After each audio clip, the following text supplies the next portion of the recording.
আবারও শুরু হলো দুয়ারে সরকার ক্যাম্প। ইতিমধ্যে মানুষের মধ্যে একটা বিরাট সাড়া ফেলেছে এই দুয়ারে সরকার ক্যাম্প। লক্ষ্মীর ভান্ডার থেকে শুরু করে স্বাস্থ্যসাথী, খাদ্যসাথী প্রত্যেক প্রকল্পগুলোতে লম্বা লাইন দেখা যাচ্ছে। আজ থেকে শুরু করে 2 তারিখ পর্যন্ত চলবে এই ক্যাম্প। উপস্থিত ছিলেন বোরো 8-এর চেয়ারম্যান তথা 90 নম্বর ওয়ার্ডের পৌর প্রতিনিধি চৈতালি চট্টোপাধ্যায়। কলকাতা পুরসভা অন্তর্ভুক্ত 90 নম্বর ওয়ার্ডের ছবি।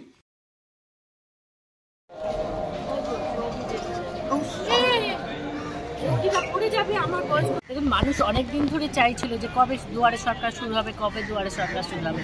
মমতা বন্দ্যোপাধ্যায় এটা বুঝতেই পারেন যে মানুষের আবার দরকার। এতগুলো ক্যাম্প হয়ে গেছে, 19-20টা ক্যাম্প হয়ে গেছে, তারপরেও কিন্তু মানুষ চাইছে যে দুয়ারে সরকারটা হোক। কারণ একটা ছাতার তলায় সমস্ত প্রকল্পগুলো থাকছে, ওনারা বাড়ির কাছে সুবিধা হচ্ছে, ওনারা এসে ফর্ম ফিল আপ করছে, এনকোয়ারি করছেন, যা যা সমস্যা সেগুলো মেটাচ্ছেন। তাই এটা তো মমতা বন্দ্যোপাধ্যায় আমাদের সারা বছর ধরে মানুষের পাশে থাকে, এটাই তার প্রমাণ। কতদিন ধরে চলবে এই ক্যাম্পটা? কতদিন ধরে চলবে এই ক্যাম্পটা? এটা 24 থেকে 2 তারিখ অবধি।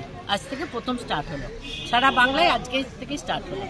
এই যে মুখ্যমন্ত্রী প্রকল্পগুলো রয়েছে, খাদ্যসাথী থেকে শুরু করে লক্ষ্মীর ভান্ডার, কিরকম সাড়া পাচ্ছে বলে? ভালো, যাদের 25 বছর হয়নি তারা এবার 25 বছর যে কমপ্লিট হয়েছে, দেখুন লক্ষ্মী ভান্ডারে কিরকম লাইন করছে। অলরেডি মানুষকে ফোন করছে, দিদি কটা অবধি চলবে।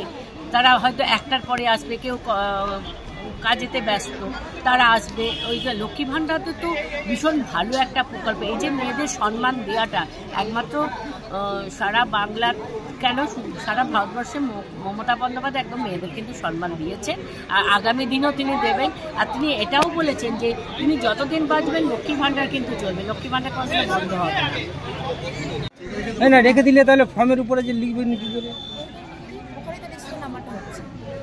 হ্যাঁ,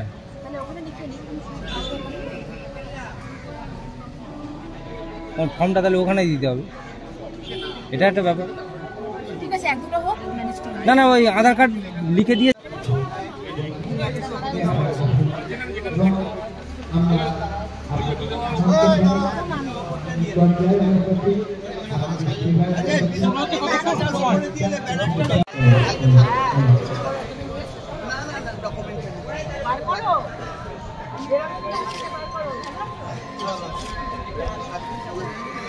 আজকে জমা নিয়ে নেবে।